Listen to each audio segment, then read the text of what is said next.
Hello दोस्तों, आजकल आप सोशल मीडिया पर, टीवी चैनल पर और अखबारों में कई रोज़ से लगभग एक हफ्ते से ये खबर देख रहे हैं इजराइल और फ़लस्तीन की लड़ाई, जिसमें हज़ारों लोगों की जान जा चुकी है और कई हज़ार घायल हैं। उसे भी दिखाना मीडिया वालों को, टीवी चैनल, अखबार और सोशल मीडिया को, सभी को दिखाना बहुत ज़रूरी है। लेकिन उससे भी ज़्यादा ज़रूरी है ये खबर हमारे देश के लिए, भारत के। 10-12 दिन से जो लड़ाई चल रही है इजराइल और फ़लस्तीन के बीच, इतने वहाँ पर अभी तक मरने वालों के आंकड़े नहीं पहुँचे हैं जितने कि हमारे उत्तर भारत में मरने वालों की संख्या के आंकड़े पहुँच चुके हैं। यानी कि वहाँ की लड़ाई में इतने लोग नहीं मारे गए हैं जितने कि हमारे उत्तर भारत में अब तक मर चुके हैं हफ्ता 10 दिन में। जी हाँ, हम बताएंगे वो कैसे। लेकिन कोई भी अखबार वाला, टीवी वाला, सोशल मीडिया वाला इस खबर को मजबूती के साथ नहीं दिखा रहा है, बल्कि जिसे भी देखो वो बस वही दिखा रहा है, फ़लस्तीन और इजराइल की लड़ाई, या फिर भारत में जो 5 राज्यों में चुनाव हो रहे हैं वो चुनाव प्रचार। जी हाँ, मैं बात कर रहा हूँ उत्तर भारत में डेंगू, मलेरिया, टाइफाइड और वायरल बुखार से मरने वालों के आंकड़ों के बारे में और बीमारी के बारे में।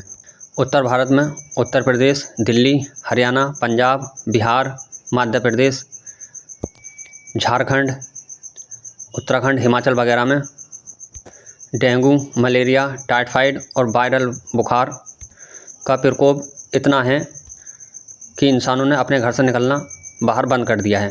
कई गांव तो ऐसे हैं जहां पे आना जाना बिल्कुल ही बंद है और उसे सील कर दिया, कोई नहीं वहां आ रहा है, ना कोई जा रहा है। मरीजों की टाइफाइड, डेंगू, वायरल बुखार के इतनी संख्या है डॉक्टरों के पास कि अस्पतालों में डॉक्टर के यहाँ पर बेड तो बहुत दूर की बात, मरीज़ भर्ती होने के लिए डॉक्टर के अस्पतालों में बैठने के लिए भी जगह नहीं है। डॉक्टर गाँवों में घर घर जाकर बोतलें लगा रहे हैं, इंजेक्शन लगा रहे हैं, और शहरों में भी यही कंडीशन है कि सड़क के किनारे पेड़ों में बोतलें बांध के बोतलें चढ़ा रहे हैं। जैसा कि कोरोना के वक्त में बहुत लोग मारे गए थे बीमारी की वजह से, कुछ ऑक्सीजन की वजह से, वैसे ही इस वक्त इस बुखार ने, टाइफाइड, मलेरिया, डेंगू और वायरल बुखार ने उत्तर भारत में अफरा तफरी मचा दी है और एक एक गांव में 4-4, 5-5 मौतें डेली हो रही हैं, जिससे आदमियों के अंदर डर बैठ गया है। और सरकार भी इस बात पर कोई ख़ास तवज्जो नहीं दे रही है। ना ही गाँवों में छिड़काव हो रहा है, और किसी गांव में हो भी रहा है तो उसमें दवा कम, पानी ज़्यादा है, कोई ख़ास असर नहीं कर रही वो मच्छरों पर। जिस तरह से कोरोना के टाइम में ऑक्सीजन नहीं मिल रही थी मरीजों को, वैसे ही आज के दौर में, इस वक्त मौजूदा टाइम में अस्पतालों में जिसे डेंगू है, ज़्यादातर डेंगू हो रहा है, बहुत तेज़ का बुखार आता है एकदम से 104, 105, और जब डॉक्टर के पास जाते हैं तो उसकी प्लेटें कम आती हैं। और प्लेटें कम होने का मतलब है उसके शरीर में खून की कमी होना, या खून में जो ताकत होती है वो कम होना। डॉक्टर डेंगू में ज़्यादातर जम्मू पैक खून लगा रहे हैं और उसकी ज़रूरत पड़ रही है बहुत ज़्यादा। अस्पतालों में बदले में भी खून नहीं मिल रहा, और मोल कई कई दिन तक शहरों में भागना पड़ रहा है, इस अस्पताल से उस अस्पताल में, बड़े से बड़ा मोल भी नहीं मिल रहा। और मिल भी रहा है किसी को, किसी की सिफारिश के ज़रिए, किसी नेता के ज़रिए, किसी डॉक्टर के ज़रिए, तो उसकी कीमत 28,000, 30,000, 35,000 ले रहे हैं, जैसा उनका मौका लग रहा है। सभी भाई इस वीडियो को ज़्यादा से ज़्यादा देखें, शेयर करें, ताकि आप लोग देखेंगे और ये वीडियो शेयर करेंगे तो हो सकता है हमारे उत्तर प्रदेश की सरकार योगी जी तक ये वीडियो पहुंच जा, और हमारे देश के प्रधानमंत्री नरेंद्र मोदी तक ये पहुंच जाए, या नेताओं तक पहुंच जा, और स्वास्थ्य मंत्री जो हैं वो इस बात को देख लें और सुन लें और जाग जाएं, ताकि अस्पतालों में खून की पूर्ति कर सकें, दवा, इंजेक्शन वगैरह की सुविधा कर सकें। प्राइवेट अस्पतालों के ये हालात हैं जो मैंने आपको बताएं। सरकारी तो बहुत दूर की बात है। सरकारी में तो आदमी डर की वजह से न जा रहा कि भाई वहाँ खून ही ना मिलता, चेकिंग ही ना होती। वहाँ तो सिर्फ हरे पन्ने की, पीले पन्ने की गोलियाँ दे देती हैं। जिला स्तर के अस्पतालों में भी ये सुविधा नहीं है जो तुम्हें जम्मू पैक मिल जा। बदले में भी खून दे रहे हैं आदमी तो 13,000 रुपये ले जा रहे हैं खून ट्रांसफ़र के।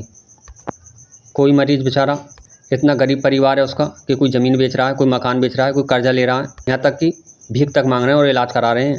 लेकिन हमारे उत्तर प्रदेश की सरकार को या केंद्र सरकार को इस बात की कोई फिक्र नहीं है कि मेरे देश की या राज्य की जनता बीमारी से परेशान है और मर रही है। उन्हें चिंता इस बात की है कि मध्य प्रदेश में किस प्रत्याशी को उतारा जाए, किस सांसद को, किस मंत्री को केंद्र के टिकट दिया जाए विधायकी का, राजस्थान में किसकी सभा कराई जाए, मिजोरम में किसकी रैली कराई जाए। जनता के वोट पर ध्यान है जनता की चोट पर ध्यान नहीं है, दुख पर ध्यान नहीं है। पूरी पूरी रात आदमी अपने मरीज के लिए खून की तलाश में भाग रहा है। बड़े से बड़े शहर में खून नहीं मिल पा रहा। और एक बात और आपको जानकारी देता हूँ बहुत महत्वपूर्ण, कि मोदी जी ने जो 5 लाख तक का आयुष्मान कार्ड के तहत इलाज फ्री कर रखा है, अच्छी स्कीम है, पर उसमें इतने सारे जो नियम लागू कर दिए वो बहुत ही गलत है। वो ये कि वो सभी का नहीं है आयुष्मान कार्ड, सिर्फ 20% लोगों के पास है, 80% के पास है ही नहीं। तब की बीमारी किसी को भी लग सकती है। जिसका होता है वो तो इलाज करा लेता है, जिसके पास नहीं होता बेचारा बहुत परेशान रहता है, कर्जा लेता है और इलाज करा रहा है। दूसरी बात, उस आयुष्मान कार्ड से मरीज को कम, डॉक्टर को ज़्यादा फ़ायदा हो रहा है। 25,000 की दवा है, 26,000 भी ले रहा है, 30,000 भी ले रहा है, क्योंकि मरीज़ को कौन से अपनी जेब से देने पड़ रहे हैं। डॉक्टर जितने अब तक उन्होंने 10-20 साल में न कमाया, वो इस आयुष्मान कार्ड के तहत कुछ सालों में कमा लेंगे। और किसी आयुष्मान में कोई कमी है, कोई ऑनलाइन नहीं है, किसी का फिंगरप्रिंट नहीं आ रहा, सभी अस्पतालों में वो अवेलेबल नहीं है ताकि हम सब जगह इलाज करा सकें। जहाँ पे आयुष्मान कार्ड है वहाँ पे बेड नहीं है, तो इसलिए वो आयुष्मान कार्ड सभी को होने चाहिए और इतने नियम नहीं होने चाहिए। और एक बात और आपको बता रहा हूँ जागरूक करने के लिए पूरे समाज को, कि किसान संगठन हैं, जातियों के संगठन हैं, धर्म के संगठन हैं, नेता और पार्टियों के संगठन हैं। एक संगठन ऐसा भी होना चाहिए, ब्लड संगठन। ये सबसे बड़ा दान है, खून दान करना। एक संगठन बड़े स्तर का ऐसा होना चाहिए कि ज़रूरत पड़ने पर मरीज को खून दे सके आदमी। और हमारे उत्तर प्रदेश के राज्य या और देश के सभी राज्य और देश की सरकार को ये सोचने और समझने की ज़रूरत है कि वो हमारे वोट से ज़्यादा हमारी चोट का, यानी कि हमारी परेशानी का, हमारी बीमारी का ख्याल रखें। अस्पताल में जाके कोई भी मुख्यमंत्री या हमारे देश के प्रधानमंत्री या स्वास्थ्य मंत्री झांक तक नहीं रहे हैं। दवाइयाँ तक नहीं मिल पा रही हैं सरकारी अस्पतालों में, तो ये कंडीशन है आज की।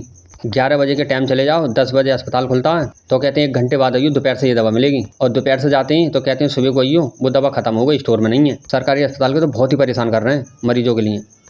और राज्य और केंद्र सरकार को ये पता है कि साल के साल चौमासे के बाद, यानी बरसात के मौसम के बाद मच्छरों का प्रकोप बढ़ जाता है, जिससे कि डेंगू, मलेरिया, वायरल टाइफाइड वगैरह बनता है।